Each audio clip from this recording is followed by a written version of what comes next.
রামিসার জানাজার নামাজে ঘটে গেল এক অলৌকিক ঘটনা। হুজুর কি বলল, ভিডিওটি আগে দেখুন। আজকে বাংলাদেশের এই ফুটন্ত লাল গোলাপ এই শিশুটির নাম তার রামিসা। 7 বছর বাচ্চাটা যে ধর্ষিত হয়ে যাকে মেরে ফেলানো হয়েছে, এই বাচ্চাটার নামাজে জানা যায় আজকে একটি অলৌকিক একটি ঘটনা ঘটেছে। তার নামাজে জানা যায় হাজারো হাজারো মানুষ অংশগ্রহণ করেছেন, হাজারো হাজারো মানুষ। নিষ্পাপ নিষ্কলঙ্ক একটা বাচ্চা, লাল গোলাপ, ফুটন্ত গোলাপ। এই বাচ্চাটার নামাজে জানা যায় যখন অংশগ্রহণ করেছেন, হাজার হাজার মানুষ সেখানে অংশগ্রহণ করেছেন। ভাইয়ের আমার, বন্ধুরা আমার, তার এই নামাজে জানা যায় তার শেষে তার বাবায় তার সন্তানের খাটলিটার মধ্যে হাত দিয়ে চোখের পানি ছেড়ে দিয়ে কান্দে আর বলে, আমার মা অর্থাৎ রামিসার দাদা দাদির পাশে, কবরের পাশে, দাদা এবং দাদির কবরের পাশে তিনি শায়িত হয়ে গেলেন। তার লাশ বহন করলেন তার বাবায়। পৃথিবীতে সব থেকে দামি বোঝার নাম হলো সন্তানের, বাবার কাঁধে সন্তানের লাশ। পৃথিবীতে কোনো বাবা সন্তানের লাশ যদি বহন করে, ওনাকে যদি জিজ্ঞাসা করানো হয় এই মুহূর্তে আপনাকে কেমন লাগছে, সেই বাবাই বলবে পৃথিবীতে সব থেকে দামি বোঝা হলো, দামি ওজনের নাম হচ্ছে যে বাবার কাঁধে সন্তানের লাশ।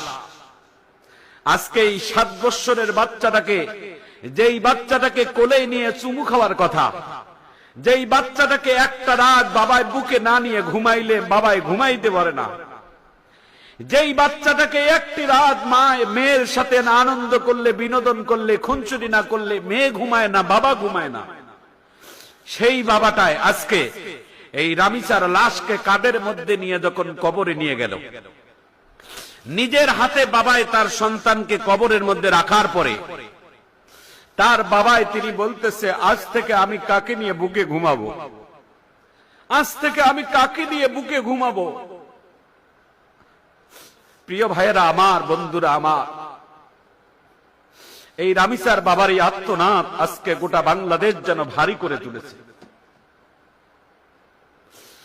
হাদিসে কুরসির ভিতরে পাওয়া যায়,